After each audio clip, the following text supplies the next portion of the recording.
इस वीडियो में हम डिस्कस करेंगे कि इंडिया को $5 ट्रिलियन इकोनॉमी जल्दी से जल्दी बनना है तो उसके सामने क्या क्या चैलेंजेस हैं। ज़्यादा इम्पॉर्टेंट ये है कि क्या करने से हम $5 ट्रिलियन इकोनॉमी जल्दी बनेंगे। तो इस वीडियो में मैं आपके साथ 10 पॉइंट डिस्कस करने वाला हूँ। वो 10 पॉइंट में नंबर 1 पॉइंट है बूस्टिंग डोमेस्टिक डिमांड।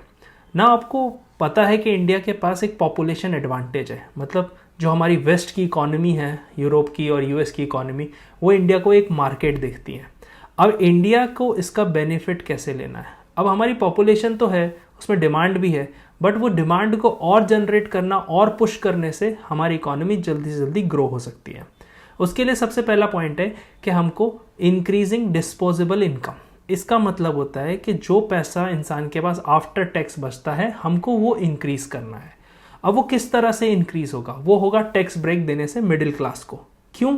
क्योंकि अगर हम टॉप, मिडिल और bottom of the pyramid income level पे देखें तो टॉप के पास कई एडवांटेजेस होते हैं, डेट से रिलेटेड, शेयर से रिलेटेड, तो वो उतना टैक्स कंट्रीब्यूट नहीं करते। बॉटम होते हैं, जो बॉटम ऑफ द पिरामिड होते हैं इनकम लेवल में, वो बेनिफिट्स गवर्नमेंट से ज़्यादा लेते हैं। तो जो मेजर बर्डन आता है वो मिडिल क्लास पे आता है किसी भी इकोनॉमी का। अब मिडिल क्लास की डिस्पोजेबल इनकम है, अगर फॉर एग्जांपल मैंने हर इंडिविजुअल के इनकम से इनकम टैक्स 50,000 रुपये कम कर दिया, तो इसका मतलब है कि वो 50,000 रुपये इंसान खर्च करेगा या सेव करेगा। सेव करेगा तो उससे क्रेडिट जनरेट कर सकते हैं बैंक, और अगर वो खर्च करेगा तो उससे डिमांड जनरेट होगी। तो इस वजह से जो हम डिस्पोजेबल इनकम बढ़ाना चाह रहे हैं, उससे इकोनॉमी को बूस्ट मिलेगा। सेकेंड पॉइंट है आपका राइजिंग मिनिमम वेजेस। जो कम से कम वेजेस होती हैं, मिनिमम वेजेस जो हम तय कर रखी हैं लेबरर्स के लिए और किसी भी सेक्टर में, उनको अगर हम बढ़ा देंगे तो एक मिनिमम वेज बार जो ऊपर हो जाएगा, जिससे कि अगेन डिस्पोजेबल इनकम लोगों के पास ज़्यादा होगी। और लास्ट है डिस्पोजेबल इनकम में कि हमको रूरल डेवलपमेंट के इनिशिएटिव्स बढ़ाने हैं। रूरल डेवलपमेंट के इनिशिएटिव्स का मतलब है जैसे अर्बन एरियाज़ में पीपल आर स्पेंडिंग, वो खर्चा करते हैं, कंजम्पशन इकोनॉमी होती है, पर रूरल एरियाज़ में वो चीज़ की कमी है। अगर हम रूरल एरियाज़ में डेवलपमेंट करेंगे तो वहाँ पे भी हमको कंजम्पशन में राइज दिखेगा, जिससे हम डिमांड को बूस्ट कर सकते हैं। तो 10 पॉइंट जो मैं आज आपके साथ डिस्कस करने वाला हूँ, उसमें से पहला पॉइंट था boosting domestic demand. Second point which is very important is infrastructure sector. अब इंफ्रास्ट्रक्चर सेक्टर में क्या है? इंफ्रास्ट्रक्चर सेक्टर में इन्वेस्ट करना है गवर्नमेंट को, क्योंकि इंफ्रास्ट्रक्चर सेक्टर में या तो पीपीपी मॉडल होता है, मतलब गवर्नमेंट एक रास्ता दिखाती है और प्राइवेट सेक्टर के लोग हैं वहाँ पे इन्वेस्ट करते हैं। तो हमको वर्ल्ड क्लास इंफ्रास्ट्रक्चर चाहिए। क्यों चाहिए? क्योंकि हमको ट्रांसपोर्टेशन इंप्रूव करना है। फॉर एग्जाम्पल, अगर आपको एक जगह से दूसरी जगह जाने में खराब रोड की वजह से 5 घंटे लगते हैं, उसमें इकोनॉमी का बहुत सारा लॉस होता है, जो कि गुड्स टाइम से नहीं पहुंचता, गाड़ियों का खराब, पोल्यूशन एटसेट्रा एटसेट्रा, बहुत सारी चीज़ें होती हैं। अगर वो सपोज वो रोड नेटवर्क हम बहुत अच्छा कर दें तो एफिशिएंसी आ जाएगी, पेरिशेबल जो गुड्स होंगे वो जल्दी ट्रैवल कर सकेंगे। तो इस तरह से रोड नेटवर्क हमेशा फ़ायदेमंद होता है, specially when we talk about transportation. फिर ट्रेन की बात करें तो वंदे भारत जो एक्सप्रेस चालू की गई है, उससे समय कम लगता है एक शहर से दूसरे शहर जाने में। तो इस तरह से लोग किसी न किसी तरह से ट्रेन को भी प्रेफर कर रहे हैं। मतलब पहले से फ्लाइट ही होता था, अब ट्रेन को भी प्रेफर करने लगे। तो एक मिडिल लेवल की फास्ट ट्रेन आ गई। तो जो बुलेट ट्रेन का कॉन्सेप्ट है, ये सब इन द लॉन्ग टर्म आपको बहुत हेल्प करने वाला है। इंफ्रास्ट्रक्चर सेक्टर में सबसे ज़्यादा इंपॉर्टेंट होता है एनर्जी। तो एनर्जी में पावर जनरेशन इंपॉर्टेंट है।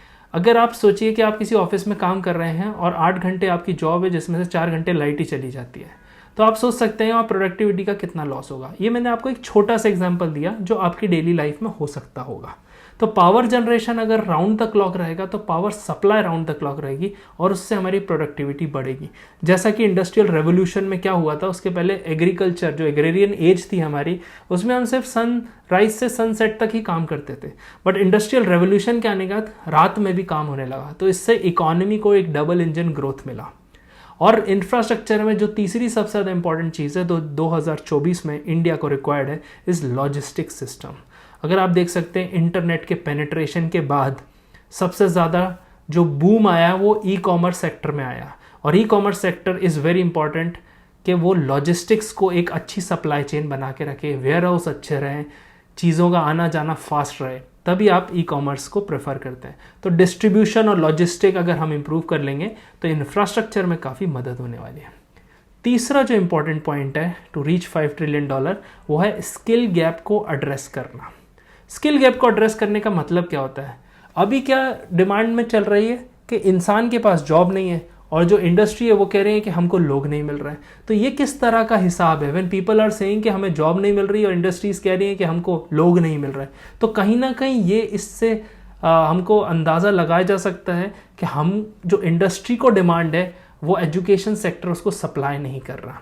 तो हमको सबसे पहला स्किल ट्रेनिंग पे फोकस करना है, क्योंकि जैसे जैसे हम देख रहे हैं ट्रेडिशनल एजुकेशन पीछे रहती जा रही है। आप में से कितने ही लोग सुन रहे होंगे जिनका ग्रेजुएशन किसी और स्ट्रीम में था और अब वो करियर किसी और स्ट्रीम में बना रहे हैं। तो सिंपल से मतलब है कि आपके बैकग्राउंड मैटर नहीं करता, पर आपकी स्किल मैटर करती है। जैसे फॉर एग्जांपल हमारा भी जो स्टाफ है, हम उसमें उसकी डिग्री नहीं देखते, उसमें परसेंटेज कितने नहीं आए वो नहीं देखते, पर वो इंसान किस तरह कंपनी में कंट्रीब्यूट कर सकता है, कि इम्पैक्ट कर सकता है, हम उसको पहले चीज़ प्रायोरिटी पे रखते हैं। तो ऑन द सेम लाइन्स अगर आप वोकेशनल ट्रेनिंग पे फोकस करेंगे, अगर आप सॉफ्ट स्किल पे फोकस करेंगे, इंटर्नशिप और अप्रेंटिसशिप पे फोकस करेंगे, तो वो स्किल गैप कम से कम होगा। इसलिए आप देखना जो भी बड़ी कंपनी होती है वो पहले इंटर्नशिप कराती है, इंटर्नशिप के बाद they provide the job opportunity, because they want to see कि कंपनी के कल्चर में फिट होगा, हमारी रिक्वायरमेंट होगा कि नहीं। और इसके लिए कैंडिडेट के पास भी नो रिस्क रहता है कि इंटर्नशिप ज्वाइन करने के बाद अगर अच्छा लगा तो दोनों के पास एक विन विन सिचुएशन रहती है। फोर्थ पॉइंट बहुत important, ease of doing business. आपने कई बार सुना होगा, इसको हमको इन्हांस करना है। इन्हांस करने का मतलब क्या होता है? जैसे गवर्नमेंट ने पिछले 9-10 सालों में काफ़ी इंप्रूव किया है इसको। पहले बहुत सारा कम्बरसम प्रोसेस था, अगर आपको कंपनी ओपन करनी है तो इतना टाइम लगेगा, आपको कोई लाइसेंस लेना है तो इतना टाइम लगेगा, आपको कोई XYZ बिजनेस करना है तो उसके इतने सारे रेगुलेशन है, इतने सारे फॉर्म है, इतने सारे फीस भरनी है, लोगों के पास जाना है। तो पैसा एक बार आदमी हटा दे, पर जो डिले होते हैं वो इंसान का मोटिवेशन डाउन करते हैं। तो स्टार्टअप इंडिया जैसी स्कीम है जो कि इस चीज़ को बहुत कम कर दी है। रेगुलेटरी एस्पेक्ट्स आपके कम हो गए हैं। अगर आप ITR फाइल करते हैं तो आपको इनकम टैक्स के किसी ऑफिशियल से इंटरैक्ट नहीं करना है, सिर्फ पोर्टल पे आपकी चीज़ें अपलोड करनी है। सो जैसे जैसे हम टेक्नोलॉजी में आगे बढ़ रहे हैं, चीज़ें जो पीपल इंटरैक्शन है वो कम होते जा रहा है। उस वजह से जो रेगुलेशन और ब्यूरोक्रेसी है वो स्ट्रीमलाइन होती जा रही है। इससे सबसे बड़ा फ़ायदा है कि डोमेस्टिक और फॉरेन इन्वेस्टमेंट इंडिया में आ रहा है। जो इंडिया में भी इन्वेस्टर है वो भी इंडिया में इन्वेस्ट करना चाहता है, वो फॉरेन में अपने फंड्स पार्क करना नहीं चाहता। जो फॉरेन के फंड्स है वो भी इंडिया में आके इन्वेस्ट करना चाहते हैं। तो बिजनेस करना इजी हो गया, ऑपरेट करना इजी हो गया। इस वजह से इंडियन इकोनॉमी को बूस्ट मिलेगा। इसको हमको और बढ़ाना है सो दैट ए बूस्ट मिले। Fifth important point is manufacturing sector. Now manufacturing sector आपको पता है जब से इंडिया इंडिपेंडेंट हुआ है तब से मैन्युफैक्चरिंग सेक्टर को पुश करना चाह रहे हैं। जब पंडित जवाहरलाल नेहरू का ड्रीम था कि एक कंट्री को हम डेवलप्ड कंट्री जब कहते हैं जब वो इंडस्ट्रियल और इंडस्ट्रियलाइज्ड हो जाती है, पर ये ड्रीम हमारा कहीं ना कहीं बीच में 1980s में 90s में गुम गया। रीज़न उसका ये था कि हमने मैन्युफैक्चरिंग सेक्टर को बहुत ज़्यादा प्रोटेक्ट करके रखा था। मतलब हम चाहते नहीं थे कि फॉरेन इन्वेस्टमेंट आए, क्योंकि हम 200 साल लगभग अंग्रेजों के रूल के अंडर रहे थे। तो जब 200 साल उनके अंडर रहे तो हम फॉरेन कंपनी से वैसे भी दूर भागते हैं। तो उसमें गवर्नमेंट का कोई दोष नहीं है, बट ये एक ट्रेंड चला था कि जिनकी वजह से हम इतने साल गुलाम रहे, हम उनको दोबारा बिजनेस करने के लिए नहीं बुला सकते, same as East India Company. तो वो उस समय की रिक्वायरमेंट के हिसाब से डिसीजन ठीक थे। बट जैसे जैसे मार्केट ओपन हुआ, इकोनॉमी खुली 1991 में, हमको मैन्युफैक्चरिंग सेक्टर को थोड़ा पुश देना चाहिए था। बट उस टाइम भी हम रूल्स रेगुलेशन से कहीं ना कहीं प्रोटेक्ट करते रहे कि आज की तारीख ऐसी आ गई कि हमारा मैन्युफैक्चरिंग सेक्टर compete नहीं कर पा रहा है फॉरेन टेक्नोलॉजी से, फॉरेन इन्वेस्टमेंट से, फॉरेन की जो एडवांसमेंट हुए उससे। But since we have launched Make in India program 2014, वहाँ से चीज़ें इंप्रूव होना शुरू हुई हैं। उसके बाद जो ट्रेड वॉर हुई US और चाइना में 2016 के आसपास, 17 के आसपास, फिर 18 में वो चीज़ें चली, उसकी वजह से जो मैन्युफैक्चरिंग यूनिट्स चाइना में थी वो इंडिया में आने लगी। तो इसका मतलब हॉस्टिलिटी बिटवीन US चाइना एक बजर फैक्टर जिससे कंपनियां बाहर गई, फिर इंडिया का मेक इन इंडिया प्रोग्राम जिससे कंपनियां इंडिया में अट्रैक्ट हुई। तो ये इसकी टाइमिंग हमारे लिए बहुत अच्छी थी, जिससे कि मैन्युफैक्चरिंग एटलीस्ट असेंबली से चीज़ें स्टार्ट हुई हैं। अब धीरे धीरे वो चीज़ें फ्लरिश हो रही हैं, हम देख रहे हैं हमारा प्रोडक्शन बढ़ते जा रहा है। स्मार्टफोन का भी डेटा आया था कि चाइना से ज़्यादा इंडिया एक्सपोर्ट कर रहा है US को। तो इस तरह से एक कंड्यूसिव एनवायरनमेंट मैन्युफैक्चरिंग का हमने बना रखा है, जिसकी वजह से हमने कई सारे टैक्स ब्रेक दे रखे हैं, सब्सिडी दे रखी है, इंडस्ट्रियल कॉरिडोर बनाए हैं। आपने स्पेशल इकोनॉमिक जोन का नाम तो सुना ही होगा। तो स्पेशल इकोनॉमिक जोन इंडिया का ही कॉन्सेप्ट था जिसको चाइना ने कॉपी किया, किसी अलग वीडियो में मैं आपको इंडिया वर्सेस चाइना बताऊंगा कि हम कहाँ मिस आउट कर गए और अब हम क्या कर सकते हैं टू ओवरटेक चाइना। तो ये सारी चीज़ें, इंडस्ट्रियल कॉरिडोर है, स्पेशल इकोनॉमिक जोन है, जिसकी वजह से चाइना की पूरी इकोनॉमी 1978 के बाद बूम हुई, जब उन्होंने ओपन डोर पॉलिसी डेंग जाओपिंग के साथ स्टार्ट की थी। तो ये सारी चीज़ों के बाद इंडिया एक $5 ट्रिलियन इकोनॉमी जल्दी जल्दी हासिल कर लेगा। इसका नेक्स्ट है 6th पॉइंट, जो कि इंडिया हमेशा से मिसिंग रहा है, वो है रिसर्च एंड डेवलपमेंट। अगर हम जीडीपी का कंट्रीब्यूशन देखें तो साउथ कोरियन जैसी इकोनॉमी 5 से 6% of GDP research and development पे इन्वेस्ट करती है। इंडिया की बात करूं तो 2% के आसपास है। रिसर्च एंड डेवलपमेंट पे इम्पॉर्टेंट इसीलिए है क्योंकि अभी तक अगर हम देखें तो जो भी वेस्ट में होता आया है हमने उसको कॉपी करने की कोशिश की है। धीरे धीरे हमने चीज़ें इवॉल्व की हैं, उसी में हमने इनोवेशन निकाले, पर एग्जैक्टली कोई बड़ा इनोवेशन अभी तक मिसिंग है। जैसे कि अभी गूगल की कोई पॉलिसी थी जिससे इश्यूज क्रिएट हो रहे थे मोबाइल ऐप्स को, बट अगर इंडिया के पास अपना खुद का गूगल होता, इंडिया के पास खुद की अपना प्ले स्टोर होता, तो इंडिया को ये चीज़ें ज़रूरत नहीं पड़ती। जो कि चाइना ने ये दूर की सोच रखते हुए उनका खुद का ऑल्टरनेटिव चैट का, उनका खुद का ऑल्टरनेटिव यूट्यूब का, फेसबुक का, ये सारी चीज़ें उन्होंने वहाँ रखी। तो ये सारी चीज़ें इंपॉर्टेंट है कि हम ध्यान रखें रिसर्च एंड डेवलपमेंट पे इन्वेस्ट करने का, जिससे कि हम फ्यूचर में नई चीज़ें इंप्लीमेंट कर सकें। क्योंकि कॉपी पेस्ट अगर हम करते रहे और उसी में 10-10, 5-5% इनोवेशन करते रहे तो हम आगे कभी नहीं बढ़ पाएंगे जितना हम तेज़ी से एक्सेलरेट करने की कोशिश कर रहे हैं। तो ये टेक्नोलॉजी सबसे ज़्यादा इंपॉर्टेंट करेगी हमको प्रोडक्टिविटी बूस्ट करने में इंडियन इकोनॉमी की, और उस टेक्नोलॉजी को हम एक्सपोर्ट भी कर सकते हैं। तो इसी से हमारा 7th पॉइंट आता है, प्रमोट एक्सपोर्ट। अब एक्सपोर्ट प्रमोट करने से क्या होता है, जब हम सामान विदेश में बेचते हैं तो हमको मिलते हैं डॉलर, वो डॉलर से मिलते हैं हमको फॉरेन एक्सचेंज रिजर्व्स, और फॉरेन एक्सचेंज रिजर्व से हमारी क्रेडिबिलिटी और इंडियन इकोनॉमी की जो स्टेबिलिटी है वो बढ़ती है। अब एक्सपोर्ट प्रमोट करने से हमको ऑब्वियसली हाई वैल्यू गुड्स अगर हम सेंड कर रहे हैं तो हमको बहुत सारे बेनिफिट्स होते हैं, क्योंकि दूसरे लोग हम पे डिपेंडेंट होते हैं, हमारे सामान पे डिपेंडेंट होते हैं। उसकी वजह से हम एक फेवरेबल ट्रेड डील्स दूसरी कंट्रीज के साथ कर पाते हैं। अब आप इकोनॉमिक्स में तो पढ़ते हैं कि एक्सपोर्ट से होता क्या क्या है, पर इस $5 ट्रिलियन इकोनॉमी पहुंचने के केस में मैं आपको बताऊंगा कि ट्रेड डील से नेगोशिएट करना बहुत इंपॉर्टेंट है। जैसे रीजनल कॉम्प्रिहेंसिव इकोनॉमिक पार्टनरशिप, इसमें जो ट्रेड डील्स थी वो इंडिया के फेवर में इतनी नहीं थी। बहुतों ने कहा कि इंडिया ने अपॉर्चुनिटी मिस कर दी, बट ये सब मैं नहीं मानता। जब तक इंडिया के फेवर में नहीं है हमको कोई भी चीज़ पे अग्री नहीं करना चाहिए। इंडिया का फेवर किस में है? India is a service driven economy. तो हमको अगर सर्विस सेक्टर में ग्रोथ नहीं हो रही है और दूसरे को गुड्स सेक्टर में और मैन्युफैक्चरिंग में ग्रोथ हो रही है, तो इसका मतलब उनका फ़ायदा ज़्यादा है स्ट्रेट डील से, हमारा कम है। हमें उतना मार्केट एक्सेस नहीं मिल रहा है जितना उनको मिल रहा है। तो इसी वजह से हमको ये सारी चीज़ ध्यान रखनी चाहिए। जब हमारे एक्सपोर्ट बढ़ जाएंगे तो हमारी bargaining power at a global level, bilateral हो या मल्टीलेटरल हो, वो दोनों बढ़ जाएगी। 8th पॉइंट हम डिस्कस करते हैं, वो है रूरल इकोनॉमी को डेवलप करना ना। Developing rural economy is very important. Reason है, अगर हमने रूरल और अर्बन के बीच में एक जो ब्रिज है उसको अगर नहीं मिलाया तो प्रॉब्लम क्रिएट होती जाएगी। राइट नाउ जो लेटेस्ट डेटा 2011 का ही है हमारे पास सेंसस का, उसमें लगभग 31.5% हमारी अर्बन पॉपुलेशन है। जब वो अर्बन पॉपुलेशन है वो ग्रो होती ही जा रही है और अर्बन सिटीज़ छोटी पड़ती जा रही हैं। अगर आप दिल्ली की बात करें तो एनसीआर का एरिया बनते जा रहा है, मुंबई की बात करें तो नवी मुंबई बनते जा रहा है। ऐसे ही दूसरे शहरों में भी हमको एक सैटेलाइट टाउन टाइप बनाने पड़ रहे हैं। पर ये क्यों बनाने पड़ रहे हैं? क्योंकि हमारे अर्बन एरियाज हैं उनकी कैपेसिटी ब्रीच हो चुकी है। अब उनके उसमें अभी बेंगलोर में हमने पानी का क्राइसिस देखा, दिल्ली में पोल्यूशन का क्राइसिस है, मुंबई में फ्लड का है, चेन्नई में फ्लड का है। तो ये सारी चीज़ें अपनी कैपेसिटी से ऊपर जा चुकी हैं, इसलिए लोग वहाँ जाना नहीं चाहते। पर अपॉर्चुनिटी भी वहीं है तो लोगों के पास ऑप्शन नहीं है।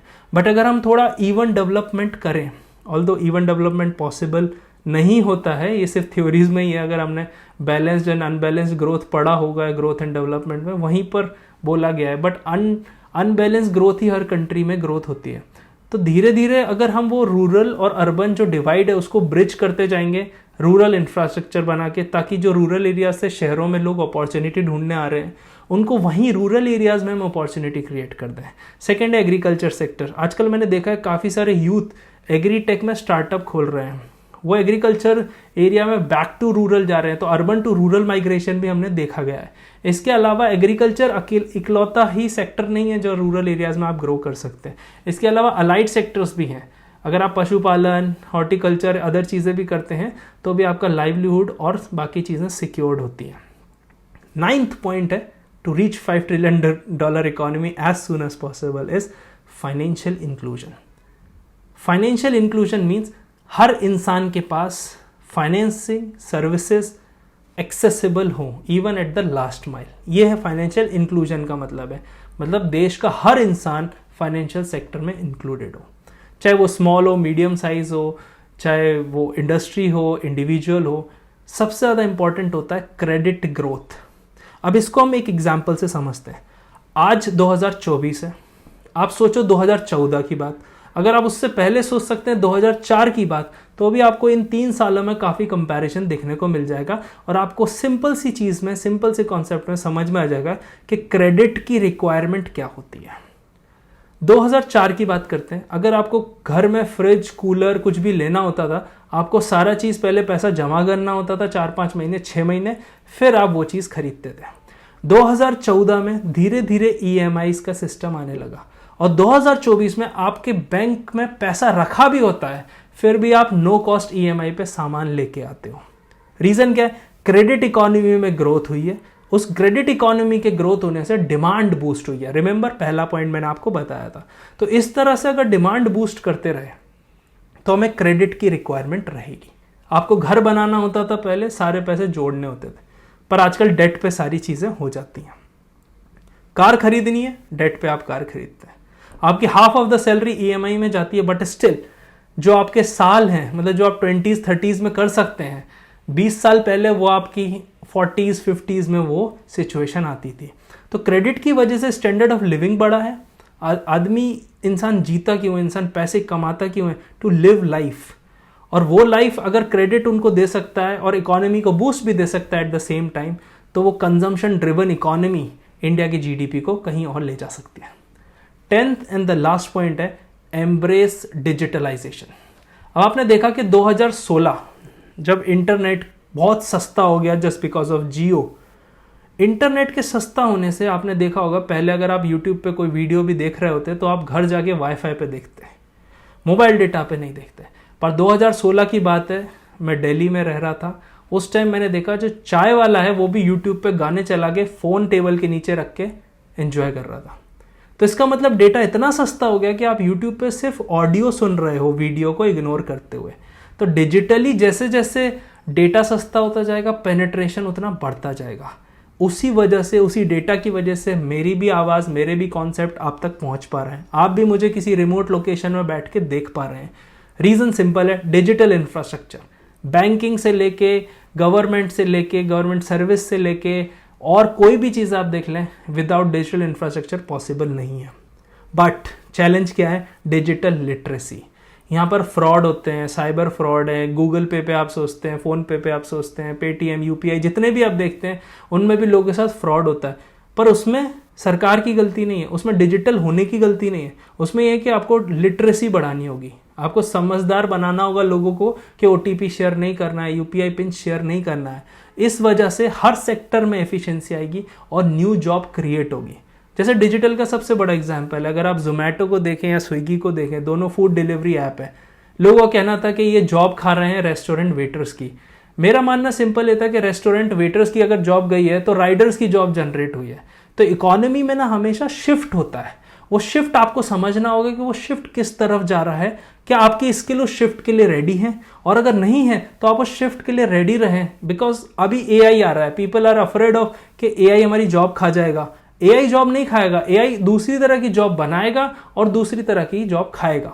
1960s में जब कंप्यूटर आया था तो कंप्यूटर को बैन कर दिया था कि ये जॉब खा जाएगा। आज आप देखो बिना कंप्यूटर के कुछ भी नहीं है। तो आप समझ सकते हैं कि पहले जैसे ही कोई चीज़ आती है हम उसको पहले ही दूर भगा देते हैं। हम सोचते हैं कि यार खराब है ये चीज़ है, बट हमको उसके हिसाब से एडजस्ट होना चाहिए। Human being is all about change. अगर आप चेंज को लेके ओके नहीं है तो आप खुद ही चेंज हो जाएंगे। तो इसका सिंपल सा एग्जाम्पल ये है कि डिजिटलाइजेशन आ चुका है, AI आने वाला नहीं है, आ चुका है। अगर आप उसके लिए रेडी हैं तो ये वेव आपके लिए फ़ायदेमंद होगी। अदरवाइज नहीं है तो आप विक्टिम बने रहेंगे। जैसे कि आप ट्रेडिशनल लोगों से सुनते हैं कि यार सारा माल तो ऑनलाइन बिक जाता है, हम लोग के पास तो कुछ आता ही नहीं है। तो आपको किसने मना किया अमेजोन पे सेल ना करने से? जब आप खरीद सकते हैं तो सेल भी कर सकते हैं। तो पीपल क्राई, मैं आपसे यही कहना चाहूँगा as a message from this platform कि don't ever cry, you just see the situation, adjust your skill and move accordingly. I hope you like this video. Don't forget to subscribe to watch exciting videos like this.